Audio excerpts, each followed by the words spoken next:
Praise the Lord friends. இன்றைய தினம் நம்ம தானியேல் தீர்க்கதரிசியின் புத்தகத்தில் வாசிக்க வேண்டிய பகுதி இரண்டாம் அதிகாரம் வசனங்கள் 1 முதல் 11 வரை. இந்த பகுதியில் என்ன சொல்றாங்க அப்படின்னா, நமக்கு தெரியும் இந்த நேச்சார் ராஜா தான் ஆட்சி செஞ்சிட்டு இருக்காரு. அவருடைய ஆட்சியில் இங்கே நடக்கிற கதை தான் இது. அவர் ஒரு நாள் என்ன செய்கிறாரு, நைட்டு தூங்கும்போது ஒரு கனவு வந்துருச்சு. தரிசனம் சொப்பனம் எதுனாலும் சொல்லிக்கலாம்.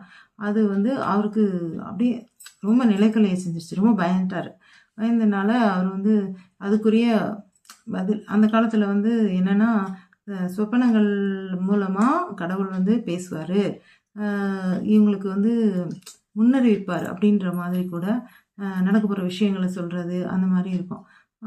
அதனால அந்த சொப்பனத்தை பார்த்துட்டு ரொம்ப பயந்துட்டாரு. அதோட விளக்கம் என்ன அப்படின்றது அது மறைபொருளாக தான் சொல்லப்படும், ஒரு தரிசனமாக தான் சொல்லப்படும். அது நேரடியாக இதுதான் நடக்க போகுது அப்படின்லாம் சொல்லாது, சொப்பனத்தில் வராது.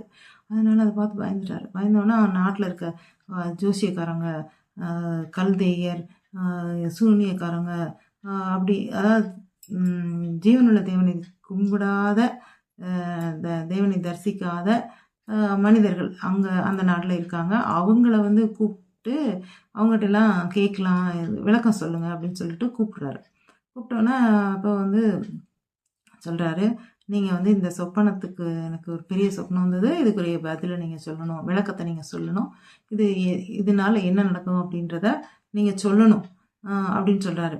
சொன்னோடனே அவங்க சரி உங்கள் கனவை சொல்லுங்கள், உங்களோட சொப்பனத்தை சொல்லுங்கள் அப்படின்னு சொல்கிறாங்க. சொன்ன உடனே அவர் சொல்கிறாரு, ஆக்சுவலாக அந்த இடத்துல இங்கே என்ன நடக்குதுன்னா, ராஜா சோதிக்கிறார். இவங்க நிறைய தப்பு சொல்லுவாங்க, பொய் சொல்லுவாங்க, கரெக்டாக சொல்ல மாட்டாங்க அப்படின்ற மாதிரி ஒரு எண்ணம் அவருக்கு முதலே இருந்திருக்கு. அதோட அவர் என்னுடைய கனவை நான் மறந்துட்டேன், அதனால் நீங்கள் என்னோடய சொப்பனத்தையும் அதற்கான விளக்கத்தையும் ரெண்டையுமே நீங்கள் சொல்லுங்கள் அப்படின்னு சொல்லி அவங்கக்கிட்ட சொல்கிறாரு. சொன்னோடனே அவங்க திரும்பவும் உங்களுடைய கனவு என்ன, உங்கள் சொப்பனம் என்னன்றதை சொல்லுங்கள், நாங்கள் விளக்கத்தை சொல்கிறோம்.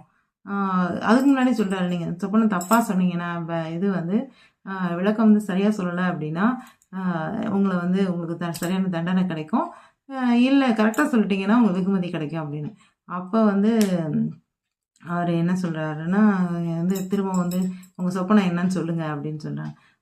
அப்போ உங்களுக்கு தெரியல, அது சொப்பனம் என்னன்றதையும் நீங்களே சொல்லணும் அப்படின்ற மாதிரி சொன்னார். ஆனால் இப்போ உங்களுக்கு தெரியல, நீங்கள் நேரம் கடத்தணும்னு நினைக்கிறீங்க.